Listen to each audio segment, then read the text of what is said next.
ये केवल अमृत मंथन की नहीं बल्कि आत्म मंथन का भी कुंभ है।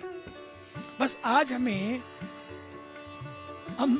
मंथन करना है, बाहर भी और भीतर भी। मैंने उनसे पूछा why you are here, he said because we love you। मैंने कहा yes I understand but again why you are here, he said you know I want to have liberation। जिसने अध्यात्म से भी जोड़ा, अर्थ से भी जोड़ा, रोजगार से भी जोड़ा, संस्कार से भी जोड़ा, सामाजिक नेटवर्किंग से भी जोड़ा, संवादिता से जोड़ा, और कहीं कोई विवाद नहीं था, कहीं कोई विवाद नहीं था। महाकुंभ के दौरान अखाड़ों में और बाकी अन्य पंडालों में भोर की शुरुआत ऐसे ही होती है। गंगा में पवित्र डुबकी लगाएं और उसके बाद हवन यज्ञ करें और पवित्र मंत्रों का जाप करें। कुंभ अगर इसे एक पूरा यज्ञ मान लिया जाए तो इसमें किन किन चीजों की आहुति दे सकते हैं इन आहुतियों के साथ, क्योंकि ये लौकिक और अलौकिक दोनों अवसर होते हैं कुंभ के दौरान, जिसमें आप लौकिक आहुति भी देते हैं, अलौकिक और दिव्य आहुतियां क्या दे सकते हैं। हम बात कर रहे हैं पूज्य चिदानंद सरस्वती जी महाराज, जो मुनि जी के नाम से लोकप्रिय हैं। उनसे हम बात करते हैं। महाराज श्री, कुंभ अगर इसको एक पूरा यज्ञ मान लिया जाए, पूरे अनुष्ठान को जो 45 दिन चल रहा है, तो इसमें जो श्रद्धालु आते हैं वो इन आहुतियों के साथ किन अन्य चीजों की आहुतियां दें जिससे कि उनका यज्ञ पूर्ण हो और सफल सकाम। समुद्र मंथन की कथा बड़ी प्यारी है। उसमें अमृत भी निकला और विष भी निकला। ये मंथन केवल समुद्र में नहीं है कि कहानी ये समुद्र मंथन की है, बल्कि मुझे तो लगता है कि कुंभ में आने के बाद ये स्वयं के मंथन की कथा है। ये केवल अमृत मंथन की नहीं बल्कि आत्म मंथन का भी कुंभ है। बस आज हमें मंथन करना है, बाहर भी और भीतर भी। प्रदूषण केवल बाहर नहीं है, प्रदूषण भीतर भी है। और सारा संकट सोच का है।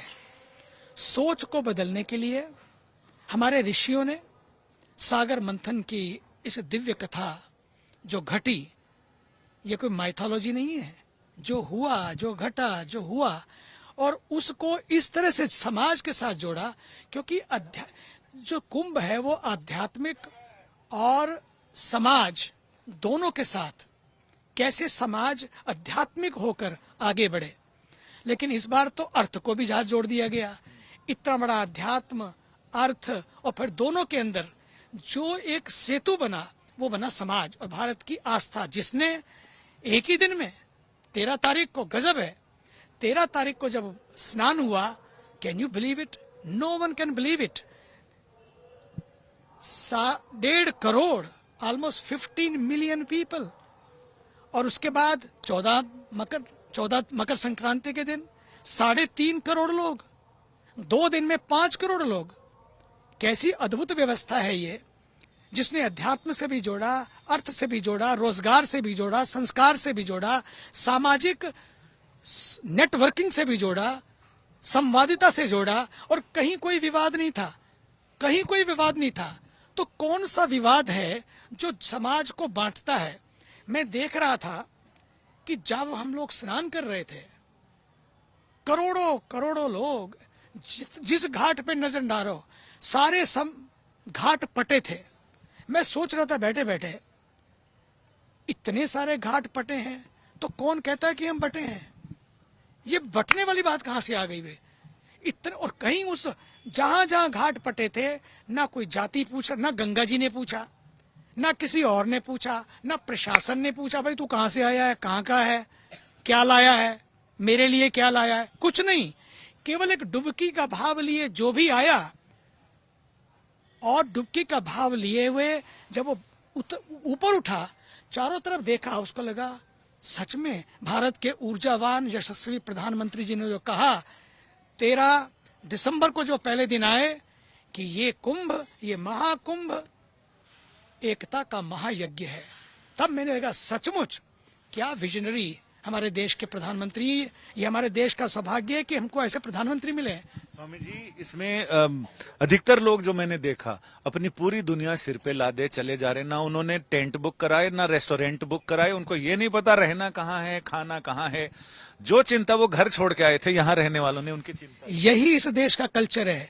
यहाँ टेंट बुक हो के ना हो, मकान बुक हो के ना हो, कमरा बुक हो के ना हो, लेकिन खुद को बुक करना है। लोगों ने खुद को बुक किया है। यही इस समाज की विशेषता है, खुद को बुक करना है।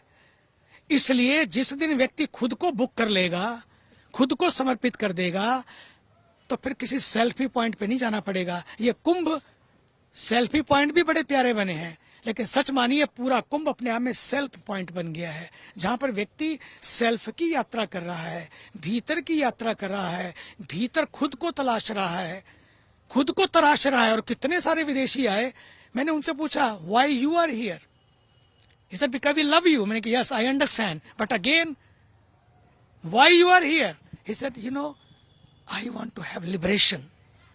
I have seen so much separation all over the world. I am coming from that country where I can see the war, and here when I come I see only pyar, not war. I said how you learned this pyar? He said I learned this word when I came to know. मैंने जब वहां देखा तो वार हो रही है, तो मैंने कहा इसका उल्टा क्या होता है। किसी ने मुझे बताया प्यार, प्यार होगा तो वार नहीं होगी, चाहे वो वार समाज में हो, चाहे वो परिवार में हो, चाहे अपने दिल में हो। आज समाज को यही तरह के कुंभ की आवश्यकता है। इसलिए ये कुंभ लगते थे, क्योंकि इस कुंभ पे चिंतन होता था किन किन चीजों से वार होती है, कौन कौन से विकार हैं, कौन कौन से वो दूषण हैं, जिनसे आगे बढ़कर इस यज्ञ में, महाकुंभ की इस ज्ञान की अग्नि में, एकता के महायज्ञ में हम कौन से विकार हैं जिनको हम समर्पित नहीं कर पाते। और करें तो होगा क्या, जिस दिन हम अपने विकारों को, अपने भीतर जो दुर्गुण है, छोटी छोटी ग्रजेस हैं, कंप्लेंट्स हैं, मैं तो कहता हूं टाइम आ गया है। जिन लोगों ने छोटे छोटे नैरेटिव बनाए, नारे बनाए, नेगेटिव नैरेटिव बनाए, मुझे लगता है उनको भी मैं आह्वान करता हूं, आमंत्रण देता हूं, बहुत हो गया। हमको साथ मिलकर इस एकता के महायुग कुंभ को सफल करना है। ये केवल कुंभ प्रयागराज में नहीं, प्रयागराज तो एक प्रयोग है। यानी विकार को इसमें आहुति देनी है, तभी हम प्यार बांट सकेंगे और तभी वार को खत्म कर सकेंगे।